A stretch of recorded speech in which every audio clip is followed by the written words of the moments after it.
మనం మనుషులతో యుద్ధం చేయగలదు కానీ దేవుడితో యుద్ధం చేయలేము. ఏడవకండి. మీ తరపు ఎవరు మాట్లాడలేదని ఏడవకండి. మీ తరపు కష్టములు ఎవరు నిలబడలేదని ఏడవకండి. నాకు ఇంత అన్యాయం జరిగిందని ఏడవకండి.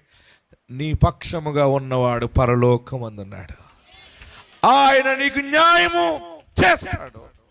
ఇశ్రాయేలీయులకి సాక్షిగా ఉన్నవాడు పరలోకమందుండి ఎర్ర సముద్రం అడ్డొచ్చే సమయంలో దిగి వచ్చాడు.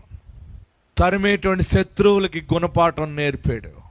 ఎవరు తరుముతున్నారో, ఎవరు నీ బిడ్డ ఎదుగుదలకి అడ్డుపడుతున్నారో, ఎవరు నీకు శత్రువులుగా ఉన్నారో, ఎవరు నీ ఆశీర్వాదానికి అడ్డుపడుతున్నారో, ఎవరు నీ ప్రమోషన్కి అడ్డుపడుతున్నారో, ఎవరు నీ బ్రతుకు తెరువుకి అడ్డుపడుతున్నారో, తరుముతున్నారో, అల్లరి చేయాలనుకుంటున్నారో, నిన్ను ఎగతాళి చేయటం మొదలు పెట్టారు, వారందరినీ దేవుడు యుద్ధము చేయటం మొదలు పెట్టాడు. వారితోటి వారందరూ వెనక్కి పారిపోతారు.